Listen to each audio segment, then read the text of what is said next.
Okay, jinn protection. Okay, now we're getting into how you protect yourself from jinns. Yeah. So these pesky little creatures with all these superpowers, they can do so many amazing things, but they somehow seem to be so underaccomplished, and all they care about is teasing humans.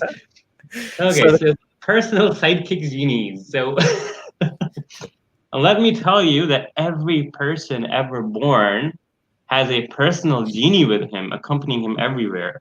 So Muhammad said, "There is none amongst you with whom is not an attaché from amongst the genie, the jinn."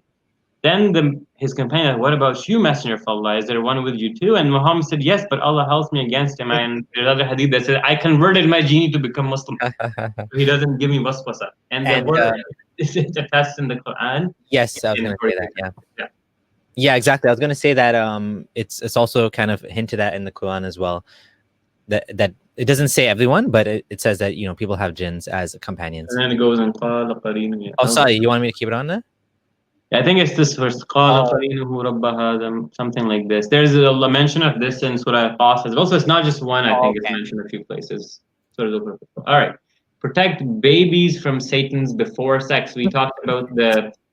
Yeah, we talked about that, right? Yeah, so the Prophet said, we'll read the dua though again. Sure. If anyone intends to have sexual intercourse with his wife, he should say, Bismillah, Allahumma janibna janibna.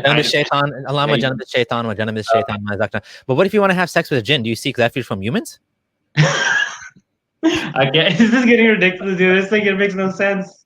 It's from every sense. You just elegant, stubborn kafir. Murtad. fallacious murtad, yeah. I'm presuppositioning naturalism. How can I reject jinns? Okay.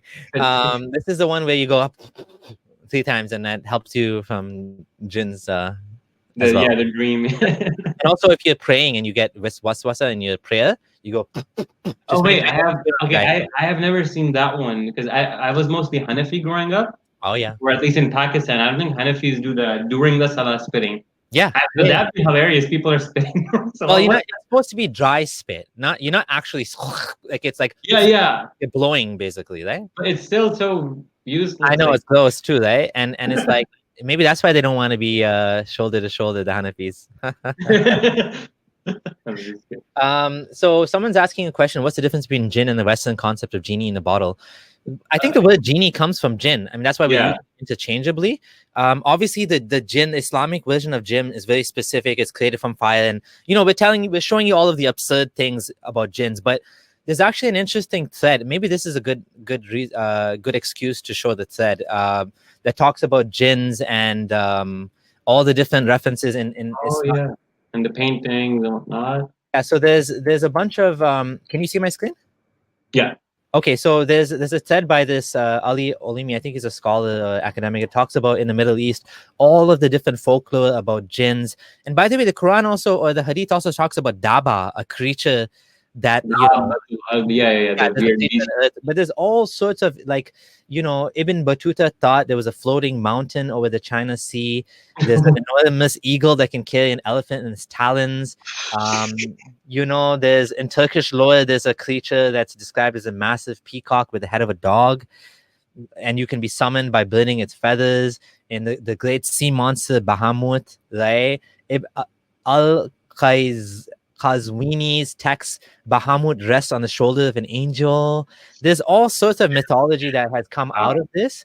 Now, this stuff is not in the primary text of the Quran and Sunnah. We're talking about now Eastern mythology, right? So Middle Eastern mythology. So it was very vast and expansive before Islam, and Islam limited it. And then, of course, from that, it became vast and expansive again.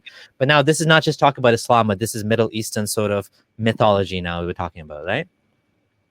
And medieval Muslims had different ideas. So I won't go into that because we're not talking about that right now.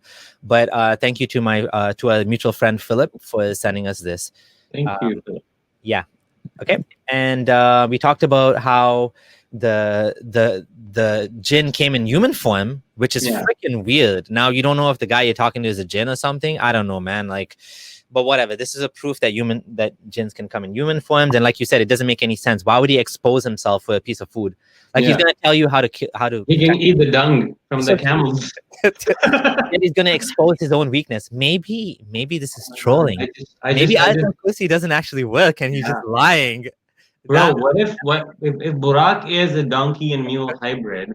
It also has droppings, so that might be super genie food.